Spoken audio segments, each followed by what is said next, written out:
ഈ പാകിസ്ഥാൻ ഒരു മതരാജ്യമാണ്, ഇസ്ലാമിക രാജ്യമാണ്, അള്ളാഹുവാണ് അവരുടെ ഏറ്റവും വലിയ പ്രചോദനവും സുപ്രീം പവർ. പക്ഷെ പാകിസ്ഥാനിൽ ദൈവത്തെ നിന്ദിക്കുക, പാകിസ്ഥാനിലെ ദൈവം എന്ന് പറഞ്ഞാൽ അള്ളാഹുവാണ്, അള്ളാഹയെ നിന്ദിക്കുന്ന ആളുകളുടെ എണ്ണം കൂടി വരുന്നു എന്നുള്ള ചില കണക്കുകളും വാർത്തകളുമുണ്ട്. അത് ശരിയാണ്. അവിടെ എന്താണെന്ന് വെച്ചാൽ ബ്ലാസ്ഫമി കേസസ്, ദൈവനിന്ദ അവിടെ കുറ്റകരമാണ്. എല്ലാ ഇസ്ലാമിക രാജ്യങ്ങളിലും പോലെ അവിടെ ദൈവനിന്ദ കുറ്റകരമാണ്. ഈ ദൈവനിന്ദ എന്ന് പറയുമ്പോൾ അള്ളാഹുവിനെ നിന്ദിക്കുന്നതാണ്. മറ്റ് സമുദായക്കാരുടെ ദൈവത്തെ നിന്ദിച്ചാൽ കുഴപ്പമൊന്നുമില്ല. അല്ലല്ല, മറ്റു സമുദായക്കാരുടെ ദൈവമല്ല. അപ്പം അതുകൊണ്ട് ആ പ്രശ്നം വരുന്നില്ല. ഇപ്പൊ ക്രിസ്ത്യാനികളുടെ ദൈവമോ ഹിന്ദുക്കളുടെ ദൈവമോ പാർസികളുടെ ദൈവമോ നിന്ദിക്കാൻ അവരുടെ അത് ദൈവമല്ല. അതെ, അതുകൂടെ പറയണം നമ്മൾ. ദൈവം എന്ന് പറഞ്ഞാൽ ഒരാളേ ഉള്ളൂ, അത് അല്ലാഹുവാണ്. ആ അല്ലാഹുവിനെ ലോകത്ത് ആരും കണ്ടിട്ടില്ല, നേരിട്ട് കേട്ടിട്ടുമില്ല. കേട്ടിരിക്കുന്നു എന്ന് പറഞ്ഞു കഴിഞ്ഞാൽ അത് മൂന്ന് കഴിവ് കഴിഞ്ഞിട്ടാണ് വന്നിരിക്കുന്നത്. അല്ലാഹു പറയാനുള്ള കാര്യം ഗബ്രിയേൽ മാലാഖയോട് പറഞ്ഞു. ഗബ്രിയേൽ മാലാഖ അത് വന്നിട്ട് പ്രവാചകനോട് പറഞ്ഞെന്നാണ് പ്രവാചകൻ മനുഷ്യരോട് പറഞ്ഞിരിക്കുന്നത്. അപ്പോൾ ആദ്യം അല്ലാഹു, പിന്നെ ഗബ്രിയേൽ മാലാഖ, പിന്നെ പ്രവാചകൻ, അത് കഴിഞ്ഞ് 4ാമത്തെ സ്റ്റേജിലാണ് ഇത് കിട്ടിയിരിക്കുന്നത്. അപ്പോൾ ഇവരാരും തന്നെ ദൈവത്തിൻ്റെ ശബ്ദം കേട്ടിട്ടില്ല, ദൈവത്തിൻ്റെ രൂപം കണ്ടിട്ടില്ല, ദൈവത്തിൻ്റെ സ്വരം, ദൈവത്തിൻ്റെ ടേസ്റ്റ് അറിയില്ല, ഒന്നും അറിയില്ല. പക്ഷെ ദൈവമുണ്ട് എന്നൊരു സങ്കല്പമാണ്. ആ ദൈവമാണ് പരമശക്തൻ, ആ ദൈവമാണ് ലോകാലോകങ്ങളുടെ സൃഷ്ടാവ്, ആ ദൈവമാണ് പരമകാരുണികൻ. The abode of unconditional mercy എന്നാണ് യൂസഫിൽ തർജ്ജമ ചെയ്ത് വച്ചിരിക്കുന്നത്. കാരണം നിരുപമമായിരിക്കുന്ന കാരുണ്യത്തിൻ്റെ നിറകുടം എന്നോ അതിൻ്റെ പ്രഭവസ്ഥാനം എന്നൊക്കെ പറയാം. അതാണ് ഈ ദൈവം. ആ ദൈവത്തെ സംരക്ഷിക്കുന്നതിന് വേണ്ടിയാണ് ദൈവനിന്ദ കുറ്റകരമാക്കിയിരിക്കുന്നത്. നമുക്കിവിടെ ഇരിക്കുമ്പോൾ സുനിലിനെ പോലെ ചിരിക്കാൻ പറ്റും, കാരണം നമ്മൾ ജീവിച്ചിരിക്കുന്ന ഒരു രാജ്യത്ത് ദൈവനിന്ദ കുറ്റകരമല്ല. അല്ല, ഞാൻ ആലോചിക്കുന്നുണ്ട്, സർവശക്തനായ ദൈവത്തെ ആരെങ്കിലും നിന്ദിച്ചാൽ എന്തു പറ്റാനാണ്? അല്ല, അതിനകത്തൊരു സർവശക്തനായ ദൈവത്തെ ഞങ്ങൾ ദൈവനിന്ദ കുറ്റകരമാക്കി സംരക്ഷിക്കുമെന്ന് പറയുന്നതാണ് യഥാർത്ഥത്തിൽ ദൈവനിന്ദ. എന്താ കാര്യം എന്ന് ചോദിച്ചു കഴിഞ്ഞാൽ, കാരണം സർവശക്തനായ ദൈവത്തിന് അദ്ദേഹത്തിൽ നിന്ന് കിട്ടുന്ന ശക്തി മാത്രമാണ് ബാക്കി ആർക്കും ഉള്ളത്. അങ്ങനെയുള്ള ഒരാളാ താരതമ്യേന അശക്തനായ മനുഷ്യനെ എങ്ങനെ സംരക്ഷിക്കാനായിട്ടാണ്? യുക്തിഭംഗം ഉണ്ടല്ലോ. അതെ, ദൈവത്തിനെ നിരസിക്കലാണത്. അത് ദൈവത്തിൻ്റെ ഈ പരമാധികാരത്തെ ചോദ്യം ചെയ്യാണ്, ശക്തിയെ ചോദ്യം ചെയ്യുക. അത് സത്യത്തിൽ ദൈവനിന്ദയാണ്. പക്ഷെ ഇവിടെ ദൈവനിന്ദ എന്ന് പറഞ്ഞാൽ അങ്ങനെയല്ല. പാകിസ്ഥാനിലൊക്കെ അല്ലെങ്കിൽ ഇസ്ലാമിക രാജ്യങ്ങളിലെ ദൈവനിന്ദ എന്ന് പറഞ്ഞു കഴിഞ്ഞാൽ അരൂപിയായിരിക്കുന്ന ദൈവത്തെ സരൂപിയായി സങ്കല്പിക്കുന്നത് ദൈവനിന്ദയാണ്. ദൈവത്തിന് രൂപമില്ല.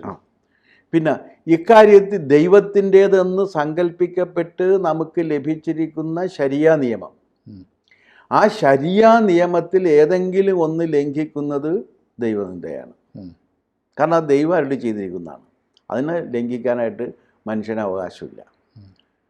പക്ഷേ ഇപ്പോഴെന്താ പ്രശ്നം എന്ന് വെച്ച് കഴിഞ്ഞാൽ, ഇത് ഈ ഇൻ്റർനെറ്റിൻ്റെ കണ്ടുപിടുത്തം സത്യത്തിൽ മതങ്ങൾക്കൊരു വലിയ ഭീഷണിയാണ്. മതങ്ങൾക്ക് സുതാര്യതയും മതങ്ങൾക്കൊരു ജനാധിപത്യ സംസ്കാരവും ഇല്ലെങ്കിൽ ഇൻ്റർനെറ്റ് യുഗത്തിൽ മതങ്ങൾക്ക് നിലനിൽക്കാൻ കഴിയില്ല. എന്താ കാര്യം എന്ന് വെച്ച് കഴിഞ്ഞാൽ, ആർക്ക് വേണമെങ്കിലും ഇപ്പോൾ ഇടപെട്ടിട്ട് സംസാരിക്കാനും അവരുടെ അഭിപ്രായങ്ങൾ പറയാനും ഒരിടം കിട്ടി. എത്ര പേര് കാണുന്നു എന്നുള്ളത് പൊയ്ക്കോട്ടെ. നമ്മുടെ ഈ ചാനൽ ചിലപ്പോൾ 30 ലക്ഷം പേര് സബ്സ്ക്രൈബ് ചെയ്തിട്ട് അതിൽ കൂടുതൽ ആളുകൾ കാണുന്നുണ്ട്, സമ്മതിച്ച്. പക്ഷേ 5 ലക്ഷം പേരോ 2 ലക്ഷം പേരോ 1000 പേരോ കാണുന്ന സംഭവങ്ങളും ഉണ്ട്. അതെ, അതും എയർ ചെയ്യപ്പെടുകയാണ്, അതും ചർച്ചയാവുന്നുണ്ട്. അല്ലാതെ എസ്റ്റാബ്ലിഷ്ഡ് ആയിട്ടുള്ളതല്ല. ഈ ഇൻ്റർനെറ്റ് വരികയും സോഷ്യൽ മീഡിയ ഡെവലപ്പ് ചെയ്യുകയും ചെയ്തപ്പോൾ സംഭവിച്ച കാര്യങ്ങളിലൊന്ന്, ആദ്യത്തെ ദുരന്തം എന്ന് പറഞ്ഞാൽ എഡിറ്റർ എന്ന് പറഞ്ഞ കക്ഷി അപ്രത്യക്ഷനായി. എഡിറ്റർ മരിച്ചു, എഡിറ്റർ ഇല്ല. രണ്ടാമത്തെ കാര്യം എന്ന് പറഞ്ഞാൽ ജേർണലിസം എന്ന് പറയുന്ന വളരെ മാന്യമായൊരു തൊഴിൽ ഇപ്പോൾ ആർക്കും ചെയ്യാവുന്ന ഒന്നായി വന്നിട്ടുണ്ട്. അതിൻ്റെ എല്ലാ കുഴപ്പങ്ങളും ഇതിനകത്തുണ്ട്. പക്ഷെ ഇതെല്ലാ കുഴപ്പങ്ങളുണ്ടെങ്കിലും ഇത്തരത്തിലുള്ള മീഡിയകളിലൂടെ ഈ ദൈവത്തിൻ്റെ പരമാധികാരത്തെ ചോദ്യം ചെയ്യുന്നു എന്ന വിധത്തിൽ ആക്ഷേപിക്കാവുന്ന അല്ലെങ്കിൽ ആരോപിക്കാവുന്ന തരത്തിലുള്ള പലതരം ഇടപെടലുകളും വരുന്നുണ്ട്. അത്തരം ഇടപെടലുകളെല്ലാം കൂടിക്കൊണ്ടിരിക്കുന്നു എന്നാണ് ഇത് കാണിക്കുന്നത്. അത് കൂടിക്കൊണ്ടിരിക്കുന്നതിനെ തടയാനായിട്ട് ഇവർക്ക് കഴിയുന്നില്ല. അപ്പോൾ അത് കാരണം ഓരോ വർഷവും ദൈവനിന്ദക്കെതിരെ എടുക്കുന്ന കേസുകളുടെ എണ്ണം ക്രമാതീതമായി പാകിസ്ഥാനിൽ ഉയർന്നുകൊണ്ടിരിക്കും. പക്ഷേ പാകിസ്ഥാനിൽ ഇപ്പോൾ ഈ ദൈവനിന്ദക്കെതിരെ കേസെടുക്കുന്ന പറഞ്ഞാൽ അതിന് ഗുരുതരമായ ശിക്ഷയല്ലേ ഉള്ളത്? അതെ, ദൈവനിന്ദ വധശിക്ഷയാണ് ദൈവനിന്ദ. അപ്പോൾ ഒരുപാട് പേര് വധശിക്ഷയ്ക്ക് അല്ല, ഇത് മുഴുവൻ ട്രയൽ ചെയ്ത് കഴിയണ്ടേ. അവിടെ വിചാരണയൊക്കെ ഉണ്ടല്ലേ? വിചാരണ അവിടെ അതൊക്കെ ഉണ്ട്. പാകിസ്ഥാൻ ആയതുകൊണ്ട് പേരിനാണെങ്കിലും ഉണ്ട്. യമൻ പോലെയുള്ള രാജ്യങ്ങളിൽ എന്ത് വിചാരണ? ഷൂട്ട് അറ്റ് സൈറ്റ് തീർന്ന്. അവിടെ ഒരു വിചാരണയില്ല, ഒന്നുമില്ല. അപ്പോൾ അത് വെച്ച് നോക്കുമ്പോൾ പിന്നെ കുറച്ച് ഭേദമാണ് പാകിസ്ഥാൻ. അല്ല, അത് കാരണം വെച്ചാൽ എന്തൊക്കെയായാലും ശരിയാണല്ലോ, ഒരു ഇന്ത്യൻ സംസ്കാരത്തിൻ്റെ ഒരു അംശം അതിനകത്തുണ്ടായിരുന്നല്ലോ. അതുകൊണ്ടാണല്ലോ പാകിസ്ഥാനിലല്ലേ സ്ത്രീ ഭരണാധികാരിയായിട്ടുള്ളത്. അതെ അതെ. ബംഗ്ലാദേശിലല്ലേ സ്ത്രീ ഭരണാധികാരിയായിട്ടുള്ളത്. വേറെ ഏത് ഇസ്ലാമിക രാജ്യങ്ങളിലാണ് സ്ത്രീകൾ? പിന്നെ ഇവർ വന്നിട്ടുണ്ടെന്നല്ലേ, മേഘവതി സുകർണ വന്നിട്ടുണ്ട്. അതും ഇന്തോനേഷ്യ. ഇന്തോനേഷ്യ എന്ന് പറഞ്ഞാൽ നമ്മളെക്കാൾ വലിയ, ഇന്ത്യയേക്കാൾ വലിയ ഇന്ത്യൻ സംസ്കാരം നിലനിൽക്കുന്ന സ്ഥലമാണ്. പക്ഷേ ലോകത്തെ ഏറ്റവും കൂടുതൽ മുസ്ലിങ്ങളുള്ള രാജ്യമാണ്. ഈ സുകാർണോ അല്ല, സുകർണനാണ്, മേഘവതിയാണ്. ഇതൊക്കെ രാമായണത്തിലെ പേരുകളാണ് ഇതിനകത്ത്. ഗരുഡ എയർലൈൻസോ മറ്റോ ഗരുഡ എയർലൈൻസ് ഒക്കെയാണ് വരുന്നത്. അല്ലാതെ അവരുടെ നോട്ടിൽ ഗണപതിയുടെയോ സരസ്വതിയുടെയോ മറ്റോ ചിത്രമൊക്കെ ഉണ്ട്. ലക്ഷ്മി ദേവിയുടെ ചിത്രമാണ്. ലക്ഷ്മി ദേവിയുടെ. ഇവിടെയാണ് അതെല്ലാം പറ്റില്ല എന്ന് പറഞ്ഞത്. ഇവിടെ എന്തിനാ? ഇവിടെ നമ്മുടെ സെക്കുലർ സ്റ്റേറ്റിൽ നിലവിളക്ക് കത്തിക്കാൻ മടിക്കുന്നവരുണ്ടല്ലോ. അതെ അതെ. അപ്പോൾ നിങ്ങളൊരു കാര്യം മനസ്സിലാക്കേണ്ടത്, മജീദിൻ്റെ സുന്നത്ത് കല്യാണം നടക്കുന്നു. മജീദ് ആരാണെന്ന് മനസ്സിലായല്ലോ, ബഷീറിൻ്റെ കഥാപാത്രം. മജീദിൻ്റെ സുന്നത്ത് കല്യാണം നടക്കുമ്പോൾ 14 തിരിയുള്ള നിലവിളക്ക് കത്തിച്ച് വെച്ചിട്ടാണ് അത് ചെയ്തതെന്ന് ബഷീർ എഴുതി വെച്ചിട്ടുണ്ട്. അന്ന് നിലവിളക്കിന് ഒരു കുഴപ്പമുണ്ടായിരുന്നില്ല. ചെമ്പിട്ട പള്ളി എന്ന് പറഞ്ഞൊരു പള്ളിയുണ്ട് ഈ മട്ടഞ്ചേരിയിൽ. ആ ചെമ്പിട്ട പള്ളിയിൽ കൽവിളക്കുകളുണ്ട്. അവിടെ നിലവിളക്ക് വിളക്ക് കത്തിച്ച് വെച്ചിരുന്നു, തിരി കത്തിച്ച് വെച്ചിരുന്നു. ആ തിരി കത്തിക്കുന്നത് പ്രശ്നമായിരുന്നില്ല. പക്ഷേ സൗദി അറേബ്യയിൽ നിന്ന് ഇറക്കുമതി ചെയ്യപ്പെട്ട് മലപ്പുറത്തിലൂടെ നമുക്ക് ഇവിടെ എത്തിയ ഇസ്ലാമിൻ്റെ ഭാഗമായിട്ടാണ് എന്ത് ചെയ്യുന്നത്? നിലവിളക്ക് കത്തിക്കില്ല.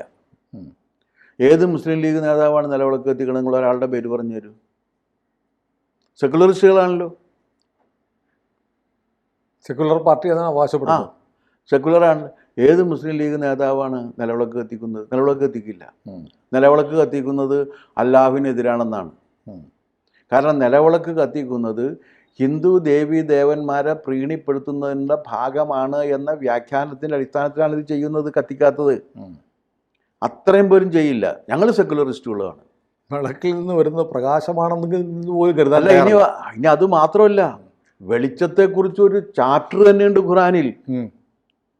അങ്ങനെയുണ്ടോ? വെളിച്ചം. അതല്ലേ ബഷീർ എഴുതിയിട്ടുണ്ടല്ലോ, വെളിച്ചത്തിന് എന്തൊരു വെളിച്ചം. ആ വെളിച്ചത്തെക്കുറിച്ച്, വെളിച്ചം പോലും സ്വിച്ചിട്ട് വരുന്ന വെളിച്ചത്തിന് കുഴപ്പമില്ല, തിരി കത്തിച്ച് വരുന്ന വെളിച്ചത്തിന് കുഴപ്പമുണ്ടെന്ന് പറയത്തക്ക വിധത്തിലുള്ള വിഡ്ഢിത്തം ഇസ്ലാമിക മതാചാരത്തിൻ്റെ ഭാഗമാക്കി കേരളത്തിൽ പോലും എടുത്തിട്ടുണ്ട്. അപ്പോൾ അതിൻ്റെ ഭാഗമായിട്ടൊക്കെ വരുന്ന ഇത്തരത്തിലുള്ള ഏത് കാര്യത്തെയും, ഇപ്പം നിങ്ങൾ പോയിട്ടൊരു ഹിന്ദു ക്ഷേത്രത്തിൽ നിന്ന് കിട്ടുന്ന പ്രസാദം കഴിക്കാൻ പറ്റില്ല. ദൈവനിന്ദയാണ്. ഷിർക്കാണ്. ദൈവനിന്ദയാണ്. ദൈവനിന്ദ ഷിർക്ക് തന്നെ. ദൈവം പറഞ്ഞതിനെതിരെയാണ്. ദൈവനിന്ദയാണ്. ഇപ്പം നമ്മൾ കൊണ്ടുവന്നിട്ട് ഉണ്ണിയപ്പം കൊടുക്കുകയാണെന്ന് നോക്ക്, കഴിക്കില്ല. ഉണ്ണിയപ്പം, അതായത് ഗണപതിയുടെ ഉണ്ണിയപ്പമാണ് കൊടുക്കാൻ പറഞ്ഞു കഴിഞ്ഞാൽ കഴിക്കില്ല. നമ്മൾ കൊട്ടാരക്കര വഴി വരുന്ന സമയത്ത് പലപ്പോഴും നമ്മൾ കൊട്ടാരക്കര വഴിയാണ് വരുന്നതെന്നുണ്ടെങ്കിൽ അവിടെ നിർത്തിയിട്ട് ഉണ്ണിയപ്പം മേടിച്ചുകൊണ്ട് വരാറുണ്ട്.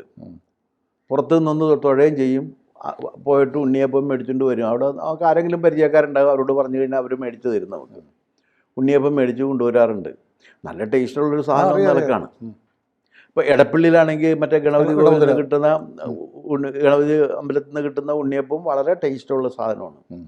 പിന്നെ അമ്പലപ്പുഴയിൽ നിന്ന് കിട്ടുന്ന പാൽപ്പായസം നല്ല രുചിയുള്ള സാധനമാണ്. പക്ഷേ ഒരു മുസൽമാൻ ഇതൊന്നും കഴിക്കാൻ പാടില്ല. കുടിച്ചു കഴിഞ്ഞാൽ ഇത് പക്ഷെ കഴിക്കുന്ന ഒരുപാട് പേരുണ്ട്. ഇപ്പുറത്ത് പറയരുത് കേട്ടോ. ദൈവം എന്താ ആരോപിച്ചിട്ട് അവറ്റകളുടെ പണി കഴുത്ത് വെട്ടുന്ന സമയം ആയിട്ടില്ല. കഴുത്ത് വെട്ടുന്ന സമയം ഇവിടെ ആയിട്ടില്ല. വെള്ളാപ്പള്ളി പറഞ്ഞ പോലെ ആകാൻ പോകുന്നേ ഉള്ളൂ, ഇവിടെ ആയിട്ടില്ല. അപ്പോൾ പാകിസ്ഥാനിൽ ഇപ്പം എന്താണെന്ന് വെച്ചാൽ ഇത് വന്നോടുകൂടി മതത്തിൽ കാണുന്ന തിന്മകളെ, മതാചാരത്തിൻ്റെ പേരിൽ അടിച്ചേൽപ്പിക്കപ്പെടുന്ന തിന്മകളെ എതിർക്കുന്നതിനുള്ളൊരു വലിയ സംഘം രൂപപ്പെട്ടു വരുന്നുണ്ട്. അവരെതിർക്കുന്ന വെറുതെ അല്ല, കാരണം ഇതിനകത്ത് യാതൊരു യുക്തിയില്ല. പിന്നെ അത് മാത്രമല്ല, അങ്ങനെ എതിർക്കുന്നവരിലൊരു വലിയ വിഭാഗം സ്ത്രീകളാണ് വരുന്നത്. കാരണം നിങ്ങൾക്ക് അധിക കാലം ദൈവത്തിൻ്റെ പേരിലല്ല എന്തിൻ്റെ പേരിലായാലും ഒരു ജനവിഭാഗത്തെ മുഴുവനും അടിമകളാക്കി സൂക്ഷിക്കാൻ ഒരു യജമാനനും സാധ്യമല്ല. കാരണം ഒരു ദിവസം ഈ അടിമകളല്ല എന്ന് തിരിച്ചറിയുകയും അവരവരുടെ ശബ്ദം ഉയർത്തുകയും ചെയ്യും, ചങ്ങല പൊട്ടിക്കുകയും ചെയ്യും. അതിലൊരു തർക്കവും വേണ്ട. അത് മനുഷ്യസഹജമായ സ്വഭാവമാണ്. അല്ല ലോകത്തിലെ ഈ ഞാനിപ്പോൾ പെട്ടെന്ന് ഇപ്പം എനിക്ക് മനസ്സിലേക്ക് വന്നത് സ്ലേവ്സ് ഡ്രീം എന്നും പറഞ്ഞൊരു കവിതയുണ്ട്, വില്യം കൂപ്പർ എഴുതിയിരിക്കുന്നതാണ്. അത് ഈ ആഫ്രിക്കൻ ഇതിലേക്ക് ഒരു കറുത്ത വർഗ്ഗക്കാരനായ അടിമയുടെ ദയനീയമായ ജീവിത കഥയാണ് പറയുന്നത്. അവനിങ്ങനെ ഒരു യജമാനൻ്റെ തല്ലുകൊണ്ട് വയലിൽ വീണ് കഴിയുമ്പോഴേക്കും വളരെ പെട്ടെന്ന് ഇവൻ സ്വപ്നത്തിലേക്ക് വഴുതിപ്പോവുകയും ആ വഴുതിപ്പോകുന്ന സ്വപ്നത്തിലൂടെ അവൻ്റെ സ്വതന്ത്രമായ രാജ്യത്ത് അവൻ സ്വതന്ത്രത്തോടു കൂടി കുടുംബവും ആയിട്ട് സഞ്ചരിക്കുന്നത് കണ്ട് ഇങ്ങനെ വരുന്ന സമയത്ത് അവസാനം വളരെ പെട്ടെന്ന് ഇവൻ മരിക്കണം അതിനകത്ത്. അപ്പോൾ രണ്ടിറ്റ് കണ്ണീര് വരുന്നതാണ് കവിത. മനോഹരമായ കവിതയായിട്ട് എനിക്ക് അന്ന് വായിച്ചപ്പോൾ തോന്നിയിരുന്നു.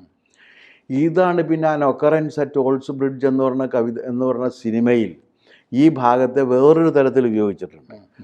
തൂക്കിക്കൊല്ലാൻ വേണ്ടി നിർത്തുന്ന ഒരുത്തൻ വളരെ പെട്ടെന്ന് കയറ് പൊട്ടി വെള്ളത്തിലേക്ക് വീഴുന്നതും ഇങ്ങനെ അവൻ അവിടെ നിന്ന് ഊളിയിട്ട് പോകുന്നതും പോയി അവൻ്റെ പുറകെ പട്ടാളക്കാർ ഓടുന്നതും ഓടി അവൻ വീട്ടിലെത്തി അവൻ്റെ ഭാര്യയെയും മകളെയും ഇങ്ങനെ കെട്ടിപ്പിടിക്കുന്നു എന്ന ഘട്ടം എത്തുന്ന സമയത്താണ് ടിങ് എന്ന് പറഞ്ഞിട്ട് കഴുത്തിൽ കയറ് മുഴുകുന്നത് കാണിക്കുന്നത്.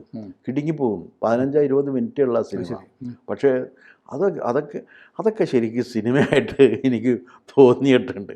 കാരണം 15-20 മിനിറ്റ് കൊണ്ട് ഒരു മനുഷ്യൻ്റെ ജീവിത ദുരന്തവും അവൻ്റെ സ്വപ്നങ്ങളെയും എങ്ങനെയാണ് ഇത് അക്രമം വരുമ്പോൾ അടിച്ചമർത്തപ്പെടുന്നത് എന്നുള്ള കാര്യം കാണിച്ചു തന്നേക്കുന്ന ഒരു സാധനമാണ്.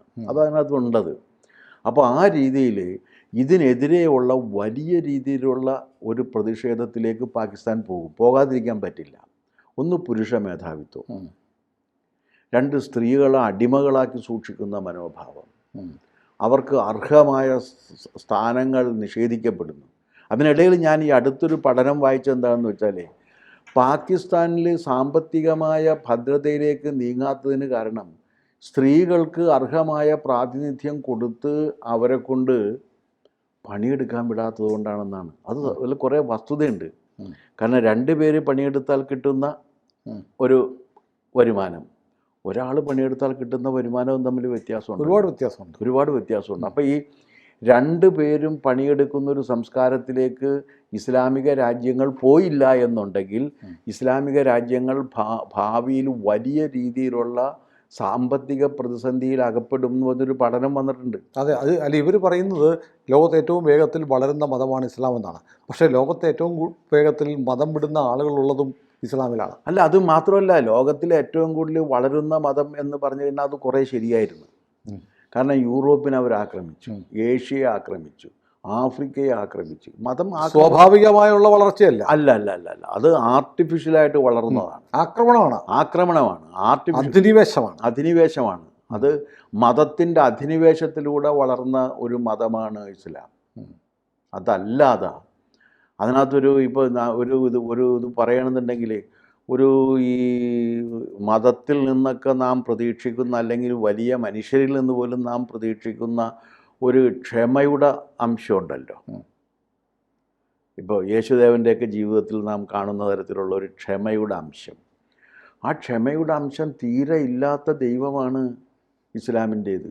അതെ, പൊറുക്കാൻ അറിയില്ല. പൊറുക്കാൻ അറിയാത്ത ദൈവം, ക്ഷമിക്കാനും പൊറുക്കാനും അറിയാത്തൊരു ദൈവമാണ് ഇസ്ലാമിൽ സൃഷ്ടിക്കപ്പെട്ടിരിക്കുന്നത്. അപ്പോൾ സ്വാഭാവികമാണ് ആളത് ആ ദൈവത്തെ ആ ദൈവത്തെ ഉപേക്ഷിച്ച് പോകാനും തയ്യാറാകും. എന്ന് മാത്രമല്ല, ആ ദൈവത്തിൻ്റെ കൽപ്പനകൾ എന്ന നിലക്ക് ഞാൻ നേരത്തെ പറഞ്ഞില്ലേ, ദൈവം പറഞ്ഞ് ഗബ്രിയേൽ കേട്ട്, ഗബ്രിയേൽ പറഞ്ഞ് പ്രവാചകൻ കേട്ട്, പ്രവാചകൻ പറഞ്ഞ് മറ്റുള്ളവർ കേട്ടതായി പറയപ്പെടുന്ന ഇതിൻ്റെ ഈ നിയമത്തിൻ്റെ അടിസ്ഥാനത്തിൽ മനുഷ്യരെ അടിമകളാക്കി സൂക്ഷിക്കുന്ന ആ രീതി ഇനി അധികകാലം പോകാനായിട്ട് സാധ്യമല്ല എന്നാണ് പാകിസ്ഥാൻ പറയുന്നത്. കൂടുതൽ വാർത്തകളും വിശേഷങ്ങളും നിങ്ങളിലേക്ക് എത്താൻ ABC മലയാളം സബ്സ്ക്രൈബ് ചെയ്യുക, ബെൽബട്ടനും അമർത്തുക.